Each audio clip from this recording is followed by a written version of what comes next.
सन्माननीय मुख्याध्यापक साहेब आणि त्यांचे स्टाफ.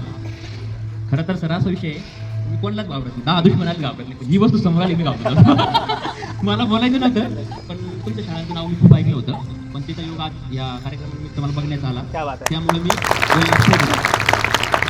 समोर आलं मी घाबरत नाही, पण ह्या गोष्टीला एक घाबरतो बस. तर मी खूप बघितलं होतं, ऐकलं होतं आपल्या खंडाळापर्यंत परिषदेमध्ये करण्याबद्दल, पण मी कधी आला योग आला नाही मला, पण या निमित्ताने तुमच्या शाळेने मला इन्व्हाइट केलं, बोलवलं, त्याबद्दल मी शाळेचे आभार मानतो. खरंच मला आयोग बघण्यात आला. खरोखर एक शिक्षक, एक विद्यार्थी कसा असावा. तुमचं नाव काय सर? मंगेश चंद सर. मंगेश चंद सर, काय स्फूर्ता म्हणजे काय ह्या पिढीमध्ये असे शिक्षक असणं खूप गरजेचं आहे, आणि आम्ही व्यवहार घरामध्ये पाहतो विषय.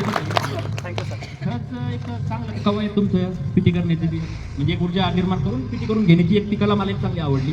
सरांचंच मार्गदर्शन सर आम्हाला. व्यवहार सरांना लहानपणापासून ओळखतो तेव्हा सोनवणे सर व्यवहार सर यांचं काही विषय नाही, पण मग खरंच या विद्यार्थी मला तर भाग्यशाली वाटतं का अशा शाळेत त्यांनी ॲडमिशन घेतलेलं आहे. तेच.